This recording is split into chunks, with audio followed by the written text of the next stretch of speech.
नमस्कार विद्यार्थियों, आज हम कक्षा 6 का संस्कृत विषय का एकादश पटल यानी 11वां अध्याय पढ़ेंगे। विद्यार्थियों, इस अध्याय में हम इदम द्विवचन के बारे में अध्ययन करेंगे। इदम शब्द जो है इसका द्विवचन में क्या रूप बनता है और उसका प्रयोग किस तरीके से किया जाता है। आइए विस्तार से इस पर चर्चा करते हैं। प्रथम पुरुष सर्वनाम, ठीक है, ये प्रथम पुरुष सर्वनाम है इदम, जिसका प्रयोग प्रथमा विभक्ति के द्विवचन के पुल्लिंग में, प्रथमा विभक्ति, ठीक है, वचन द्विवचन और लिंग पुल्लिंग, पुल्लिंग में इमो के रूप में, और तो पुल्लिंग में क्या हो जाएगा, इसका रूप इमो, क्या रूप सामने आएगा, इमो। और बात करें स्त्रीलिंग की तो स्त्रीलिंग और नपुंसकलिंग में इसका रूप हो जाता है इमे। इन दोनों में इसका रूप क्या हो जाएगा, इमे। स्त्रीलिंग और नपुंसकलिंग दोनों में इसका रूप होता है इमे। पुल्लिंग में, द्विवचन में इमो, और नपुंसकलिंग, स्त्रीलिंग और नपुंसकलिंग इन दोनों में हो जाता है इमे, ठीक है, इमे के रूप में होता है। इमो और इमे का प्रयोग द्विवचन में पास की वस्तु को लक्ष्य करके किया जाता है। इसका अर्थ होता है यह, इदम शब्द का अर्थ क्या होता है, यह, और जब द्विवचन में इसकी बात करें तो यह इसका अर्थ होगा ये दो, क्योंकि इसका प्रयोग पास की वस्तु को लक्ष्य करके और किया जाता है, जैसे ये दो, ठीक है। तो इस प्रकार से हम इसका प्रयोग करते हैं। आइए अब हम उदाहरण द्वारा समझते हैं कि इसका प्रयोग किया कैसे जाता है। हमारे पास पहला वाक्य है बालको स्तः, ठीक है, तो हम इसका हिंदी अर्थ करेंगे, भावार्थ लिखेंगे बालको स्तः। तो बालको, दो बालक हैं, ठीक है, दो बालक हैं। इमो तरतः, इमो तरतः, तो ये दोनों बालक क्या करते हैं, ये दोनों बालक तैरते हैं, ठीक है। तो ये दोनों तैरते हैं, ठीक है।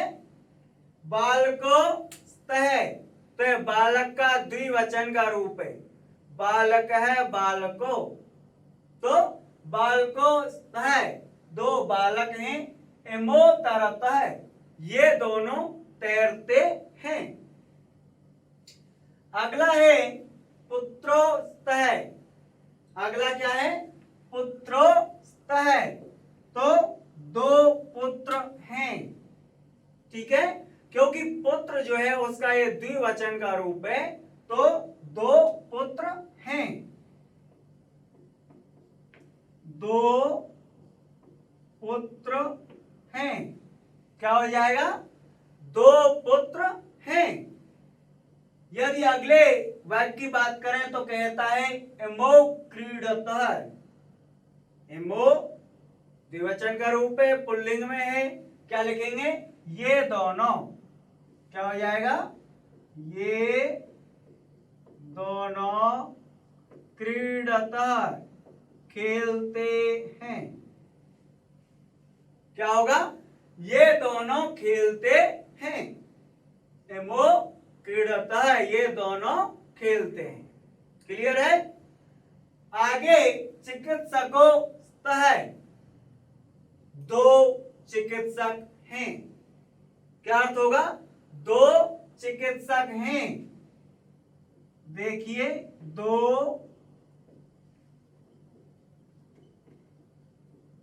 चिकित्सक हैं। एमो औषधम दत्ता है। एमो ये दोनों औषधम औषधि दत्ता है देते हैं। तो ये दोनों औषधि देते हैं।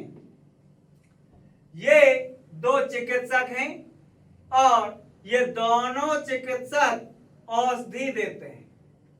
क्या काम करते हैं? औषधि देने का काम करते हैं। नद्योस्तः, अभी तक हम द्विवचन पुल्लिंग पढ़ रहे थे और अब हम शुरू करेंगे द्विवचन स्त्रीलिंग। अब हम क्या पढ़ेंगे? द्विवचन स्त्रीलिंग का द्विवचन। नद्योस्तः, तो दो नदियां हैं। द्विवचन में है इसलिए दो नदियां हैं। और द्विवचन स्त्रीलिंग में एकदम शब्द का रूप जो है वह बनकर सामने आता है एमे। क्या बन जाएगा? एमे। तो हम क्या कहेंगे? एमे वहत। ये दोनों क्या लिखेंगे? ये दोनों बहती है। एमे वहतः, तो ये दोनों बहती है, हो जाएगा। आगे यदि हम बात करें तो यहां हमारे पास है पिप्पी लिखे तह। विद्यार्थियों, हम पिछले अध्यायों में पढ़ चुके हैं पिप्पी लिखा का अर्थ होता है चींटी। पिप्पी लिखे ये इसका द्विवचन का रूप है। पिप्पी लिखे तह, यानी दो चींटियां हैं। क्या लिखेंगे? दो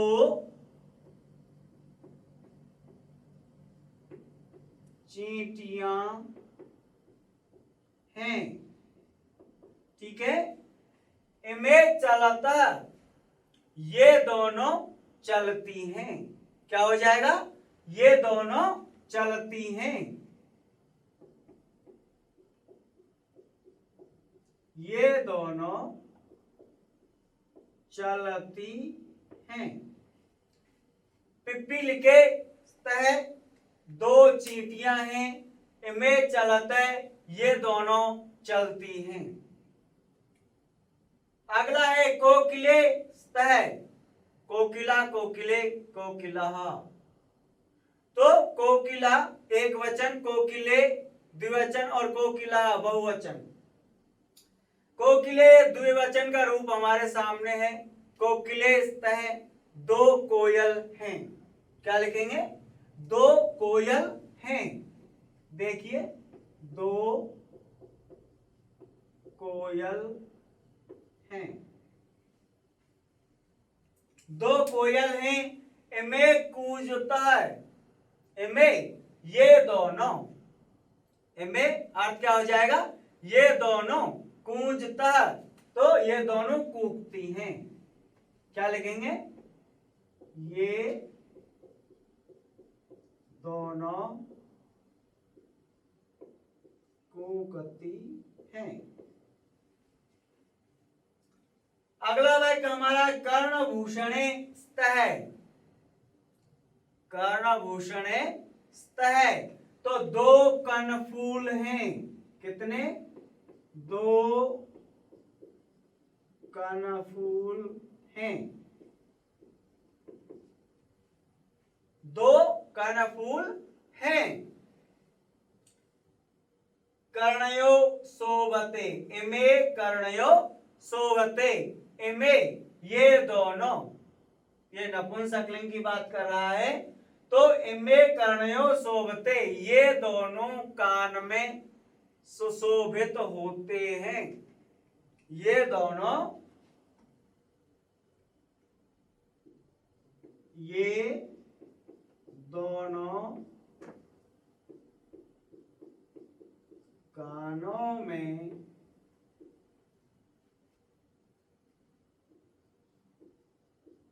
सुशोभित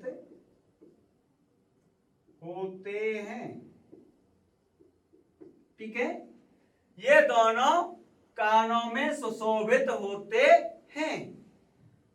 बात करते हैं वाद्य यंत्र स्तः, दो बाजे हैं। क्या लिखोगे? दो बाजे हैं, दो बाजे हैं। और यहां ये कहता है इमे मधुरा ध्वनि कुरुते, तो इमे ये दोनों मधुरा ध्वनि कुरुते, मधुर ध्वनि करते हैं। ये दोनों यानी बाजे, या बाजे की बात हो रही है, ये दोनों मधुर ध्वनि करते हैं। ये दोनों मधुर ध्वनि करते हैं। अगला हमारा वाक्य है पत्रे स्तः, तो दो पत्ते हैं, दो पत्ते हैं। और पत्तों के विषय में ये कहता है इमे हरित वर्णीय स्तः, तो ये दोनों हरे रंग के हैं। ये दोनों हरे रंग के हैं। ठीक है, आइए एक बार फिर से हम इसका दोहरान करते हैं। सबसे पहली बार मैं आपको बताना चाहता हूं, इदम शब्द जो है, इदम शब्द का अर्थ होता है यह पास की वस्तुओं को लक्ष्य करने के प्रयोग में किया जाता है। इसका प्रयोग पास की वस्तुओं को लक्ष्य करके जब हम बोलते हैं यह, उसके लिए इसका प्रयोग किया जाता है। तो प्रथम पुरुष सर्वनाम इदम जो है, इसका प्रयोग प्रथमा विभक्ति के द्विवचन के पुल्लिंग में इमो शब्द रूप बनकर सामने आता है, और स्त्रीलिंग और नपुंसकलिंग में इमे शब्द रूप बनकर सामने आता है।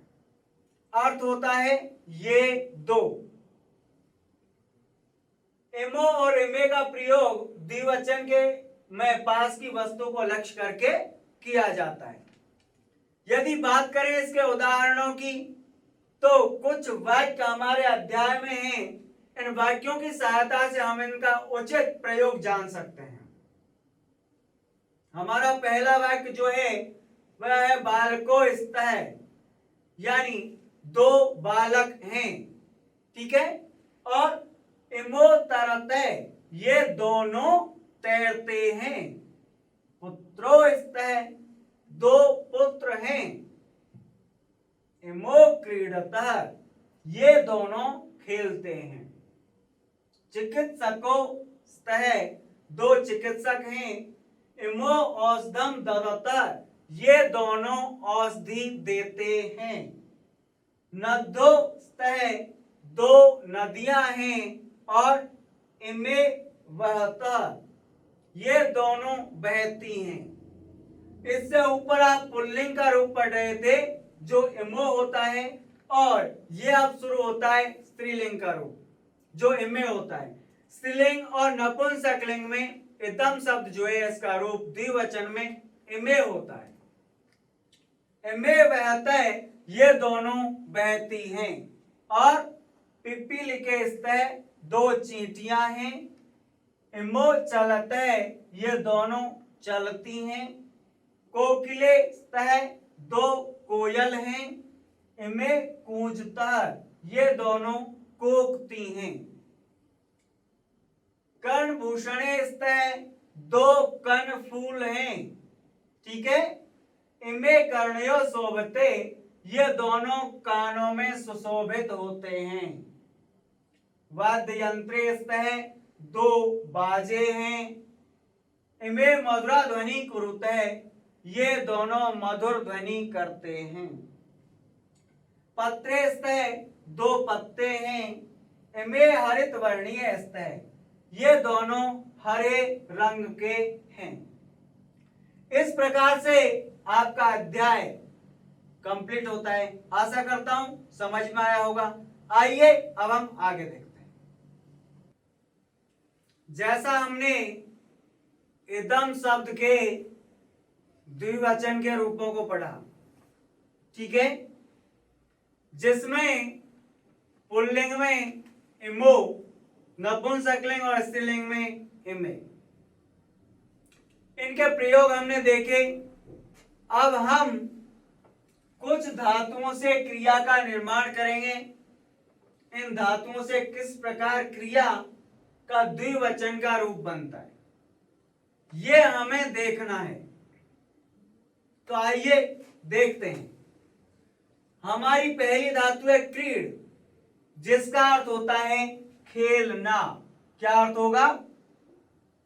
खेलना, ठीक है। और जब हम द्विवचन में इसका रूप बनाएंगे तो वह हो जाएगा क्रीडतः। क्या हो जाएगा?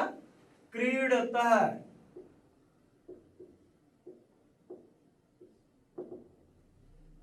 और यदि मैं इसके अर्थ की बात करूं तो यह अर्थ प्रदान करेगी खेलता,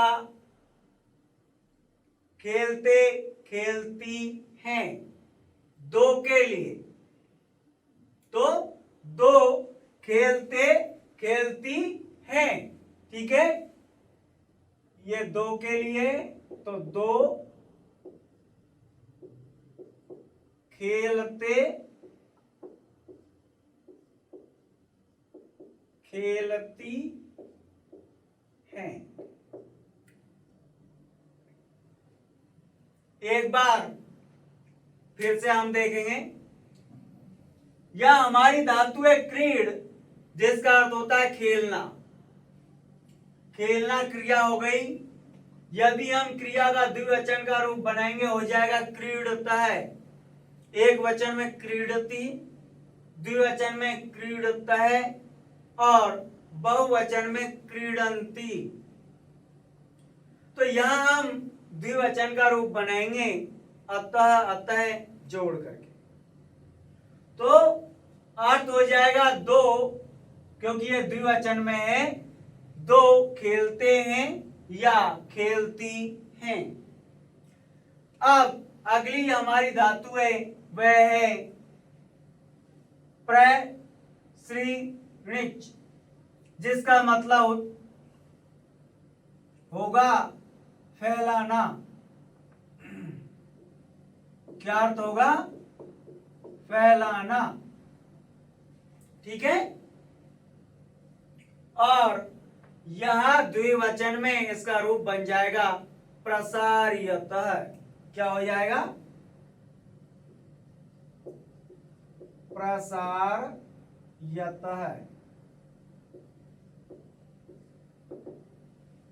प्रसार्यतः इसका द्विवचन का रूप हो जाएगा। और हिंदी अर्थ की मैं बात करूं तो हो जाएगा दो फैलाते, फैलाती और हैं। दो फैलाते फैलाती हैं।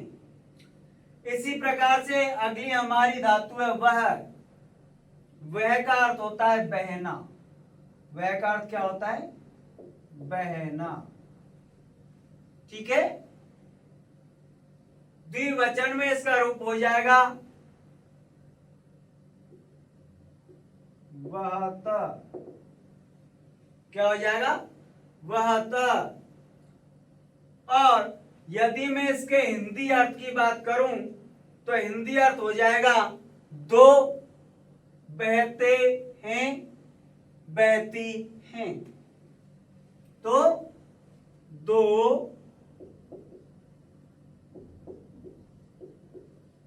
बहते बहती हैं। ठीक इसी प्रकार से अगली क्रिया है क्रंद। ठीक है। तो क्रंद जो है इसका अर्थ होता है रोना। क्या अर्थ होगा? रोना। द्विवचन की मैं रूप करूं, द्विवचन के रूप की बात करूं तो ये हो जाएगा क्रंदतः। क्या हो जाएगा? क्रंदतः। ठीक है। यहां अर्थ हो जाएगा दो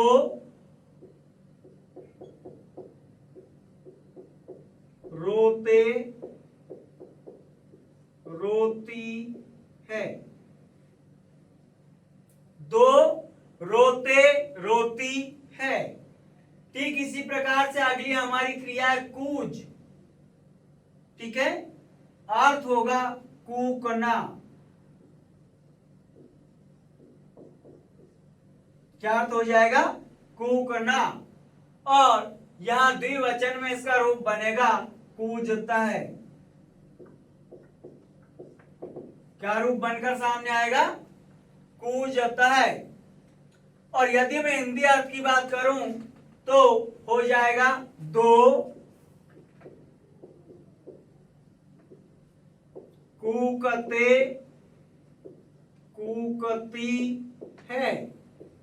क्या अर्थ हो जाएगा? दो कूकते कूकती है। इसी प्रकार से अगली हमारी क्रिया है दा। दा का अर्थ होता है देना, या क्रिया हो जाएगी देना। और द्विवचन में इसका रूप बनता है यच्छतः। क्या बनता है? यच्छतः। जिसका अर्थ होता है दो देते हैं देती हैं। दो देते देती हैं। ठीक है। इसी प्रकार से हमारी अगली जो क्रिया है वह है शोभ। शोभ जो है इसका अर्थ होता है चमकना। क्या अर्थ होगा? चमकना। और यहां द्विवचन में इसका रूप हो जाएगा शोभतः। क्या रूप हो जाएगा? शोभतः। और हिंदी अर्थ की मैं बात करूं तो हो जाएगा दो चमकते चमकती है। दो चमकते चमकती है। इस प्रकार आपने देखा हमारी धातु जिसमें क्रिया बनकर के क्या रूप सामने आएगा, द्विवचन में क्या रूप सामने आएगा और क्या उसका अर्थ होगा, ये सब हमने जाना। आइए एक बार फिर हम इन्हें देखते हैं और समझने की कोशिश करते हैं कि इनका द्विवचन का रूप कैसे बनता है, इनका अर्थ द्विवचन में क्या होगा। देखिए हमारी सबसे पहली धातु है क्रीड। कौन सी धातु है? क्रीड। क्रीड जो है, क्रीड का अर्थ होता है खेलना। यदि मैं इसके रूपों की बात करूं तो इसके तीनों रूप होते हैं क्रीडति, क्रीडतः, क्रीडन्ति। क्रीडति एक वचन में, क्रीडतः द्विवचन में और क्रीडन्ति बहुवचन में। अलग अलग अर्थ होते हैं। क्रीडति एक खेलता है, क्रीडतः दो खेलते हैं और क्रीडन्ति अनेक खेलते हैं। इसी प्रकार से हमारी दूसरी धातु जो है वह है प्रसृणच, प्रसार। प्रसार धातु जो है अर्थ होता है फैलाना। यहां द्विवचन का जो रूप बनेगा वह बनेगा प्रसार्यतः, जिसका अर्थ होगा दो फैलाते फैलाती हैं। अर्थात यदि दो पुल्लिंग में हैं तो फैलाते हैं और यदि दो स्त्रीलिंग में हैं तो फैलाते हैं। ठीक है, आइए अब आगे देखते हैं। वह का अर्थ होता है बहना। वह का अर्थ क्या होता है? बहना। तो इसका रूप हो जाएगा वहतः। क्या रूप हो जाएगा? वहतः हो जाएगा। और वहतः रूप जो है उसका अर्थ हो जाएगा दो बहते बहती हैं। ठीक है, ठीक इसी प्रकार से यदि मैं बात करूं क्रंद, क्रंद क्रिया जो है उसका अर्थ होता है रोना। और रोना क्रिया जो है उससे द्विवचन का रूप बनेगा क्रंदतः। अर्थ होगा दो रोते रोती हैं। अगली धातु है कूज। कूज का अर्थ होता है कूकना। ठीक है, क्या अर्थ हो जाएगा? कूकना। द्विवचन में रूप बनता है कूजतः।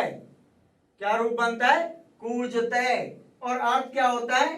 दो कूकते कूकती है। ठीक है, ठीक इसी प्रकार से दा, दा का अर्थ है देना। ठीक, दा देना। यहां जब क्रिया के द्विवचन की मैं बात करूं तो ये हो जाएगा यच्छतः। क्या हो जाएगा? यच्छतः। और अर्थ होगा दो देते देती है। ठीक इसी प्रकार से हमारी अगली जो धातु है वह है शुभ। शुभ का अर्थ है चमकना। क्या अर्थ है? चमकना। और जब हम इसका द्विवचन का रूप बनाते हैं तो ये हो जाएगा शोभेते। क्या रूप हो जाएगा? शोभेते, जिसका अर्थ होता है दो चमकते चमकती हैं। निश्चित रूप से विद्यार्थियों ये क्रिया के रूप बनाना आपको समझ आया होगा। आइए अब हम आगे देखते हैं।